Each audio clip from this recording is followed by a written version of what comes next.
Recently, the Supreme Court gave an order to put on hold the implementation of the controversial farm laws against which the farmers have been protesting since past 50 days. But there have been controversies regarding this order, and today in this video I'll try to explain them and see if the Supreme Court order itself is constitutionally valid or not. The Supreme Court made a four-member committee to help resolve the ongoing protest. The thing which is important to note is that all the four members of the committee have previously taken a pro-farm law stance.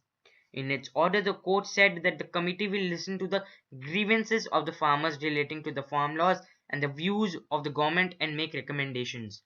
Farmers groups have already said that they would not accept the committee or hold discussions with them. Besides, the lawyers representing the protesting farmers were not present in court when the order was passed, leading to the appointment of mediators unacceptable to them. The committee, they said, included members in favor of the farm laws. There is no representative of the farmers who are protesting in this committee. One member of the committee, Bhupinder Singh Maan, the national president of the Bharatiya Kisan Union and All India Kisan Coordination Committee, has taken his name back from the committee after his organization's Punjab unit decided to disassociate themselves from him. The separation of powers, which has been frequently raised incorrectly on television channels, mandates that it's the government's role to consider the grievances of citizens. The citizens have the constitutional right to protect themselves and through political representation in the opposition. The court's role is outside this sphere of political engagement and limited to adjudicating on questions of law. Therefore, exercise of judicial review to form this committee to negotiate appears misconceived. The farmers have already entered into talks with the executive. Further, the fact that all members in the committee are on record supporting the farm bill makes this form of mediation appear suspect. The court's order putting in abeyance the implementation of the farm laws has been criticized on two grounds. The order has violated the constitutional separation of power and undermined parliamentary supremacy by staying the legislature's will prescribing agricultural reform. And the second, the court can only stay the implementation of a statute or an act if there is a prima facie violation of the provisions and principles of the Constitution.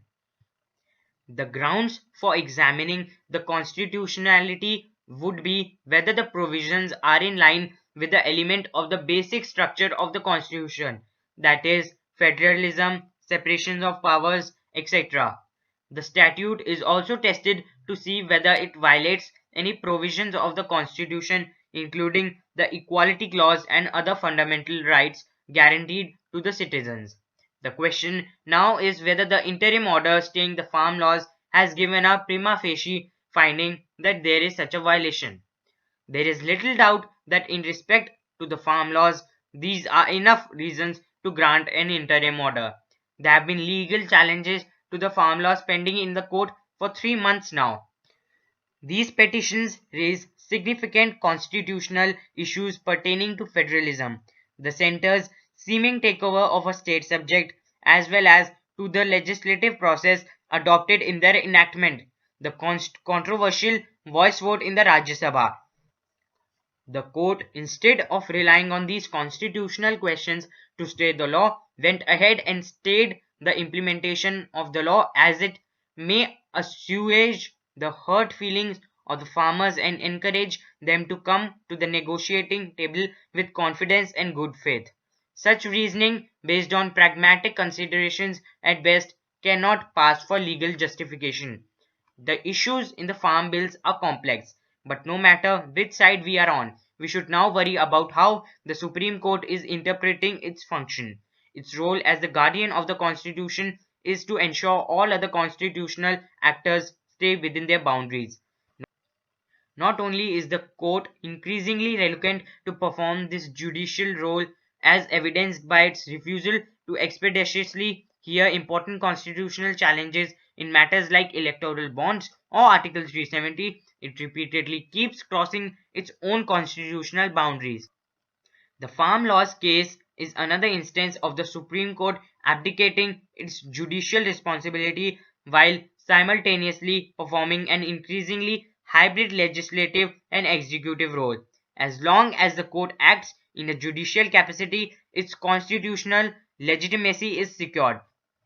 But the more it acts in usurpation of other governmental functions, it stretches its credibility.